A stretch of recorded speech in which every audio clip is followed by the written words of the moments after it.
e cosa drai rondi matrimônio de mesmo sexo. Sim. 5 botinco vai mino que para mais que man para me bisami usa uno bota para. A mim, está hopi claro dessa aqui. Durante a hopi discussão de nosso partido, aí chega momento que de nosso partido tem 12 linhas e nós assente que não está no partido para ver se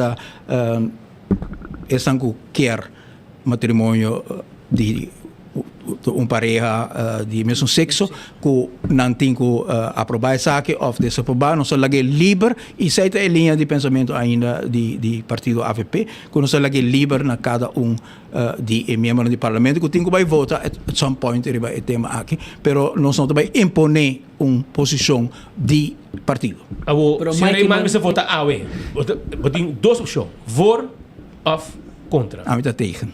Ok, bota tegen. E per o partido, como te sentia? No, de partido me quer maioria probabilmente a favor, maioria a favor.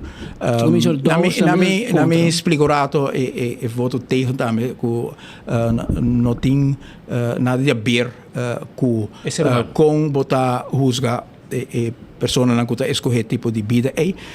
Minha bisa holandesa na hobby viaja boek 1 die nos BUE te basar arriba maatschappelijke opvatting. Mas com qualquer outro boek de lei, o primeiro boek também arriba kiko e comunidade sinti, por exemplo, antes bota merrejar ou em 23 anos.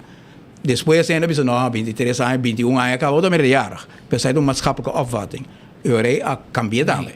Depois ainda bisa não, 18 também bota merrejar, não só barreira 18. Que bem, boek 1 de BW Burgerwetboek de Aruba está reflejo de que a comunidade sente. Então, a mim sente que nós temos que imponer e coisas lá que just grow, evolucionar. Nós lo chega onde a comunidade aqui está sente que o tema aqui me se vai reglar de tal forma. E nós estamos criando uma divisão na comunidade que está insistir arriba uma direção ou outra direção, ou fazer um voor of tegen, tem uma polarização e me quero que nós temos na evolução de pensamento da comunidade e me quero at some point nós vamos chegar na algo que uma grande maioria da nossa comunidade está querendo ou está sostener, sem que nós criando a divisão aqui. A divisão aqui não é saudável para nenhum de duas bandas.